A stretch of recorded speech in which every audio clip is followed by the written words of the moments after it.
Passem a parlar una mica de com escrius els teus temes, però abans d'acabar vull destacar que en aquesta cançó dius tens els ulls com un camp de batalla, i em sembla una frase preciosa i que defineix molt doncs, el que acabes d'explicar, no? Quan una persona... Bueno, a mi el que em fa pensar que és el bo de l'escriptura, que cadascú li suggereix coses diferents, no?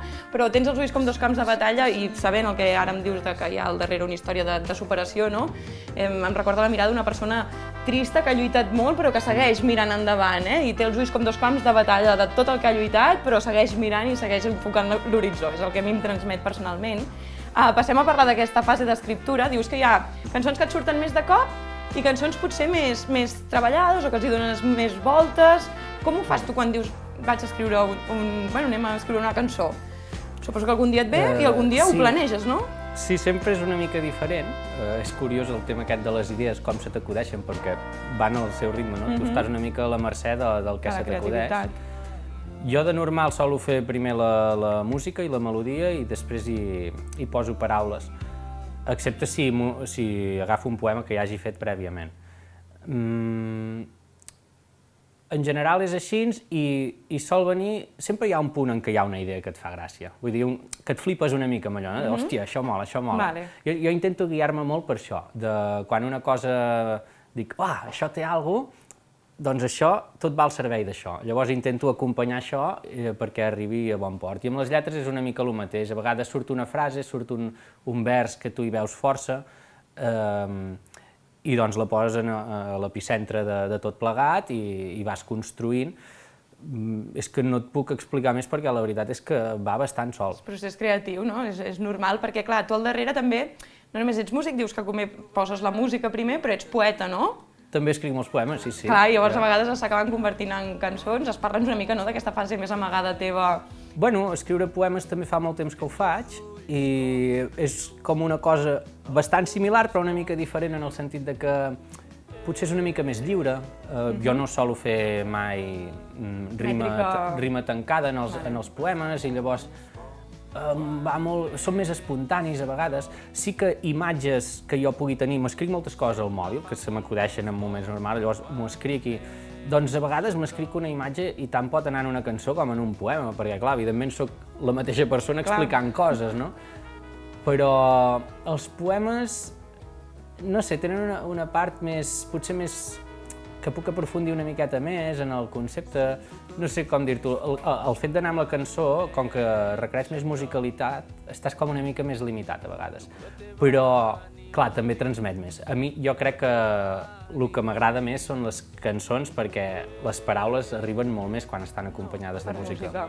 També recites, no? En alguns casos tens cançons, però que són més amb una veu més recitada i no tan cantada, no? Que és una barreja, entenc, o com ho fas, això? Sí, és això que et deia abans, que a vegades ho he anat fent a tots els discos i crec que ho seguiré fent perquè, mira, m'agrada bastant. Bàsicament, doncs, recitar un poema acompanyat d'una música. Sempre hi ha alguna cançó que és així. Transmet d'una manera diferent i també és molt sincer, jo penso, vull dir que el parlar és la nostra manera de comunicar-nos, no? De les persones, dels humans, i llavors té molts matisos, tu depèn de com li dius una frase o com això, doncs és molt real.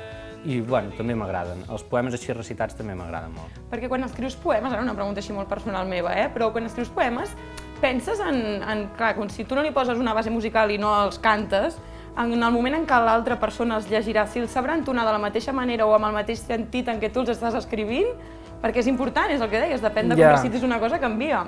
Et preocupa això? Clar que em preocupa, sí.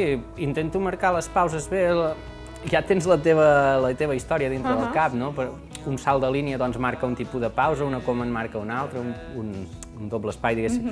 Bueno, jo intento, però llavors t'adones que tothom fa una mica... És que és això, per molt que pensis en la puntuació, a vegades... Sí, tu pots fer fins a cert punt i llavors allò ja és autònom, el teu poema ja va sol i la gent el rep com ell vol i ja està. Quan el fas sí que jo intento pensar. M'agrada que la gent percebi les coses com jo les he volgut explicar. Però a vegades va d'una altra manera i per aquella persona és millor i tot, vull dir que... És el que dèiem abans, que al final també cadascú interpreta com vol una lletra, una cançó, no? Un cop tu la deixes anar i surt del teu niu, a partir d'allà comença una vida autònoma. Totalment, sí, és així. Molt bé, Guillem, doncs primer de tot gràcies per acompanyar-nos i per repassar una mica aquest últim disc. Voldria acabar parlant d'una cançó que no és d'aquest últim disc, que és Quant amor tens a dins. Ah, molt bé. La tenim preparada per acabar el programa amb això. Jo recomano per la gent de casa que l'escolti i que li busqui un significat, que es quedi amb la idea i aquests dies de quarantena li vagi donant voltes. Quant amor tens a dins. No sé si tu li vols fer una introducció, doncs, ja que ets l'autor, a alguna cosa al voltant d'aquesta cançó. Bueno, jo vaig fer aquesta cançó des d'un punt de vista radical, del sentit que per tot arreu la gent doncs, et va dient jo tinc això, jo tinc allò, tot molt coses molt materials o molt de poder, no? D'haver aconseguit tal o qual cosa, no? I clar, i l'altre està totalment... Ningú se'n preocupa, no? Hòstia, fins i tot algú que sigui bona persona, fins i tot a vegades sembla com el tonto, no? Que se n'aprofiten d'ell i tal. I volia com posar això una mica en el centre, no? De dir, tio, això és molt més valuós que tota la resta. I aquesta pregunta increpa i intimida del rotllo, bueno, vale, però què tens tu a dintre, no? Per donar, perquè tot l'altre, guai, però a dintre no hi ha més, vull dir, és una reflexió sobre això, sobre si tu et consideres bona persona o no.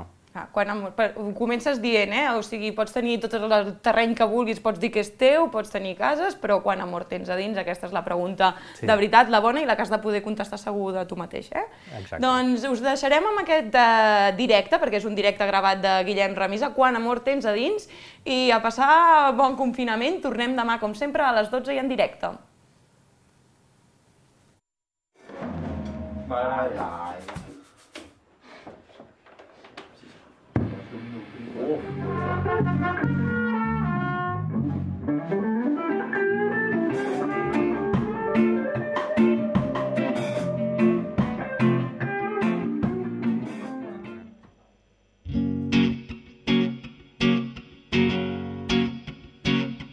Pots dir que és teu aquest tros de bosc, però no ho serà mai. Pregunta't qui ets sense tenir res de tot el que tens. Quant amor tens a dins, quant amor tens a dins, quant amor tens a dins. Quant amor tens a dins, quant amor tens a dins, quant amor tens a dins. La línia de tot el que creus important pot engabiar.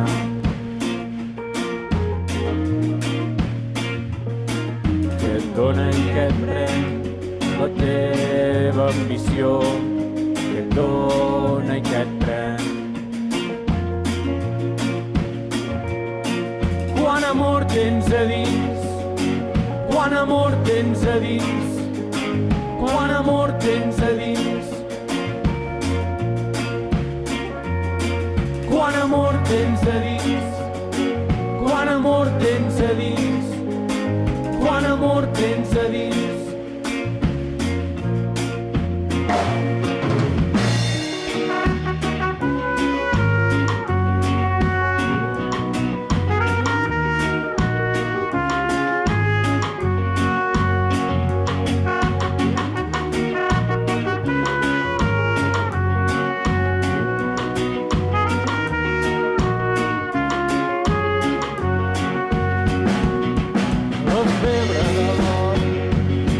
Per dins, buida per dins.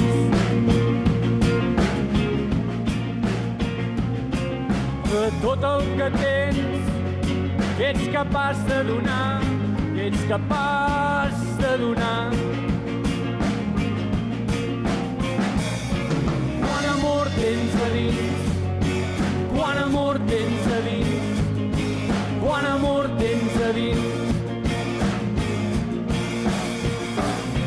Quant amor tens a dins, quant amor tens a dins, quant amor tens a dins.